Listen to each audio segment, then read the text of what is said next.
We're going to talk about life days. And this is where we can start to switch the mindset from life is derailing me from my plan to life is a part of my plan. Because that's the reality of it. Things are going to come up. We're going to have social events on our calendars, and there are ways that we can navigate them without feeling like we have to start over every time they pop up. And the biggest tool for this is going to be a consistency calendar. So I am going to encourage you truly to print out or have a calendar on your fridge, or if you're really good with your phone, you can put it in your phone. But it is going to be putting special notations on the days that you are going to have meals that are not going to be within your control, and or you want to be able to be more present at and enjoy. So for me, for the month of August, there are only 3 things on my plate that would be meals that I am eating outside of the home that I am going to be making different choices around. In all of reality, if there are only 3 meals out like that, you're going to be able to succeed whatever your current goal is, whether that be maintenance, maintaining, or if you are in a calorie deficit. 3 meals, no biggie whatsoever.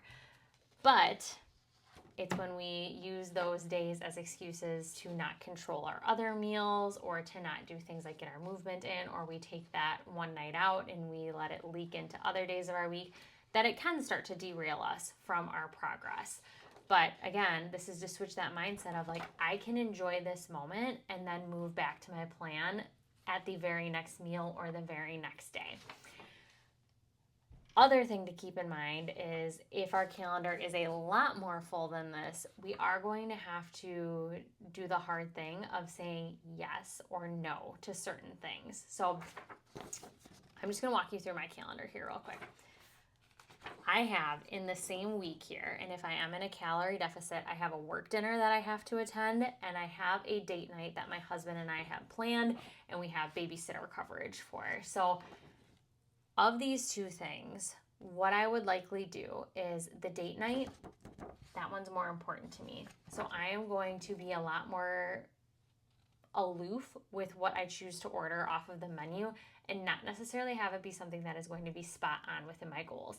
I'm still going to do things like plan my other meals around it to be full of protein, good fibrous vegetables. I might skimp a little on some of the fattier or carb heavy things that I normally have in those meals, but for the most part, I'm going to keep those meals consistent to what I would do on any other day that fits within my goals.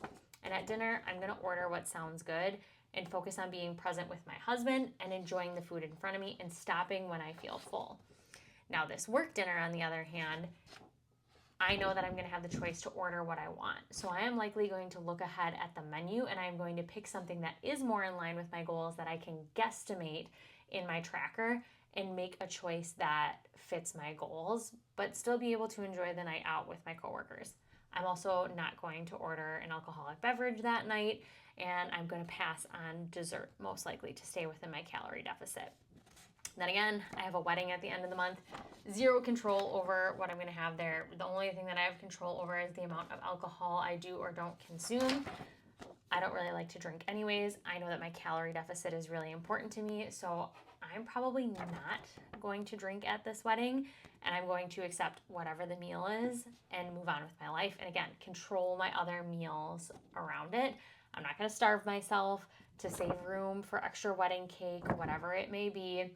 I am just going to make sure that I don't go into it hangry, and I'm going to enjoy whatever is presented to me. And yes, probably have a slice of wedding cake because duh.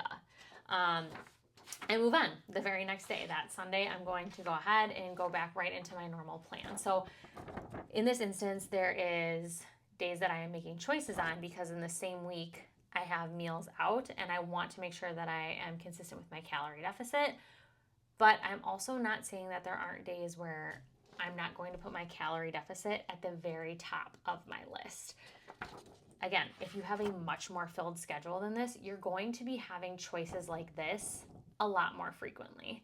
And in a calorie deficit, I'm going to tell you that 2 or 3 days where you just like fully aren't tracking for a meal is probably going to be the top range of what you want to be doing in order for your calorie deficit to be most effective. Now, if you have more than that and it really is like you just have a a month filled with like really important life events, that does happen.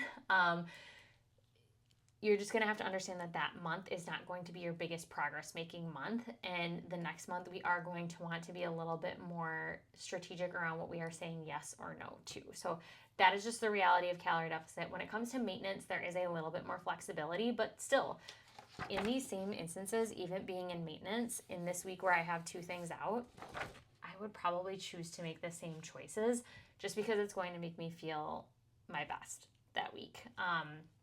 So again, maintenance is not this free-for-all, we get to say yes to everything. There still does need to be conscious choices around some of the things that we're making. But I would highly encourage you, and honestly, it will likely be a part of your homework at some point when working with me, to look at a month to 2 months of what do your social calendars really look like. Is that conducive for the goals that you have in mind? And what sort of choices are you going to have to make in order to get through whatever phase you're in most effectively?